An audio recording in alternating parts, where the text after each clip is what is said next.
وهي أيضا من اليمن، زواج موسمه الصيف، أبطاله سواح عرب، ضحاياه فتيات في مقتبل العمر، والنتيجة امرأة بلا زوج وأطفال بلا أب.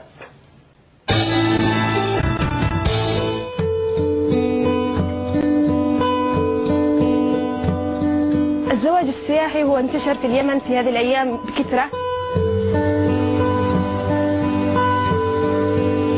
الزواج السياحي هو أن يأتي أحيانا رجال من الخليج مش بغرض السياحة اللي هي المناظر والطبيعة، لكن يأتون بغرض الزواج، اللي هو الزواج من أسر فقيرة إلى فتيات قليلة السن أعمارهم ما تكون في حد الزواج أو المناسبة للزواج. الزواج السياحي في اليمن أثر أضرار كثيرة، منها أضرار للأسرة ومنها للفتاة. المجتمع اليمني حاول أن يحارب هذا الظاهرة الفاحشة، فأدى إلى إجراء قوانين تنظم بين الطرفين، لكن وللأسف بعض الأسر على الضغط المادي الفقر يعني بتزوج زواج سري، إنما تكتشف الأسر أنها أخطأت في القرار بعد فوات الأوان.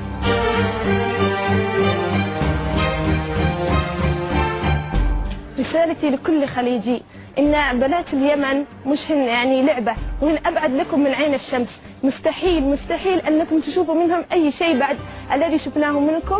إذا أتيتم إلى اليمن تأتوا لها زائرين سائحين إلى طبيعتها وأبنيتها، لكن ليس إلى زواج سياحي. تزوجت على أساس أنه زواج عادي، طلع أنه زواج سياحي.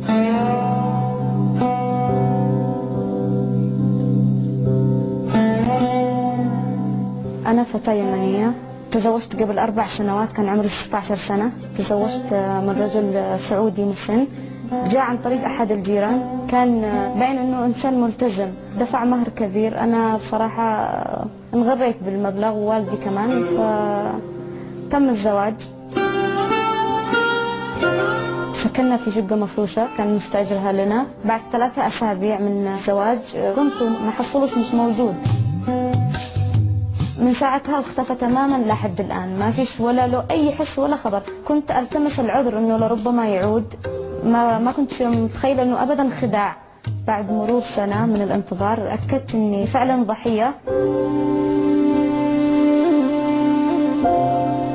مشكلتي الآن الكبيرة أنه أنجبت الطفل عمره 3 سنوات الآن، أنسبه لمن أبوه مش موجود. كل ما أروح يعمل له أطلع له شهادة ميلاد أو إثبات يعني، فين أبوه؟ أنا عارف اسم أبوه صح، بس فين أبوه؟ فين إثبات؟ فين العقد حق الزواج على أساس أثبت إنه هذا الولد له أب؟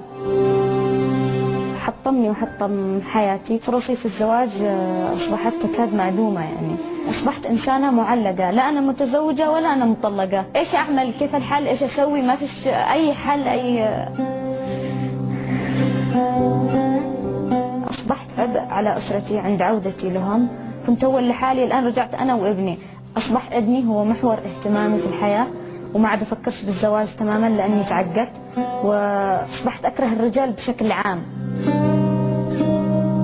رسالتي إلى كل رجل خليجي بيفكر في الزواج من الفتيات اليمنيات، إنه لا تحلموش إنكم تحصلوا الشيء هذا ثاني مرة. إحنا وافقنا من أول فيكم على أساس إنه زواجكم بيكون زواج عادي، زواج مسلمين، بس اتضحت ألاعيبكم وخداعكم للمتعة والخداع.